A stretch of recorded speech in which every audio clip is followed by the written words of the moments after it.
আসন্ন ত্রয়োদশ জাতীয় সংসদ নির্বাচনকে সামনে রেখে পোস্টাল ব্যালটের নকশা ও কাঠামোতে পরিবর্তনের বিষয়টি নতুন করে আলোচনায় এসেছে। নির্বাচন কমিশন জানিয়েছে, দেশের ভেতরে ব্যবহৃত পোস্টাল ব্যালটে কিছু পরিবর্তন আনার চিন্তাভাবনা চলছে। তবে প্রবাসী ভোটারদের জন্য পাঠানো ব্যালট অপরিবর্তিতই থাকছে।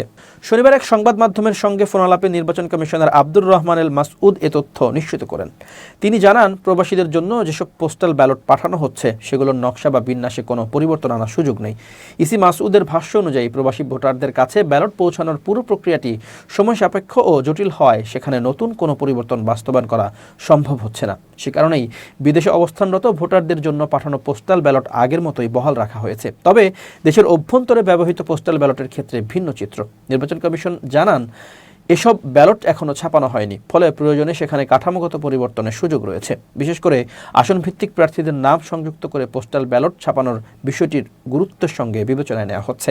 প্রসঙ্গত, ত্রয়োদশ জাতীয় সংসদ নির্বাচনের পোস্টাল ব্যালটে ভোট দিতে অনলাইনে নিবন্ধনের পর প্রবাসী ভোটারদের কাছে ব্যালট পাঠানোর কার্যক্রম শুরু করেছে নির্বাচন কমিশন। ইসির তথ্য অনুযায়ী আগামী 12 ফেব্রুয়ারি নির্বাচনে পোস্টাল ব্যালটে ভোট দিতে পোস্টাল ভোট বিডি অ্যাপের মাধ্যমে নিবন্ধন করেছে 15,33,683 জন ভোটার। এর মধ্যে প্রায় 8 লাখই প্রবাসী বাংলাদেশি। অন্যদিকে দেশের ভেতরে সরকারি চাকরিজীবী, ভোট গ্রহণে নিয়োজিত কর্মকর্তা এবং আইনি হেফাজতে থাকা মোট 7,61,000-এর বেশি ভোটার পোস্টাল ব্যালটের জন্য নিবন্ধিত হয়েছেন। তবে নির্বাচন বিশ্লেষকদের একটি অংশ মনে করছেন, দেশের অভ্যন্তরে একই ঠিকানায় একাধিক ব্যালট পাঠানো কিংবা ব্যালট বিতরণ প্রক্রিয়ায় রাজনৈতিক সংশ্লিষ্টতার অভিযোগ ভোটের স্বচ্ছতা ও গ্রহণযোগ্যতা নিয়ে প্রশ্ন তুলতে পারে। এ কারণে পোস্টাল ব্যালটের নকশা ও ব্যবস্থাপনায় আরও সতর্কতা প্রয়োজন বলে মত দিয়েছেন তারা।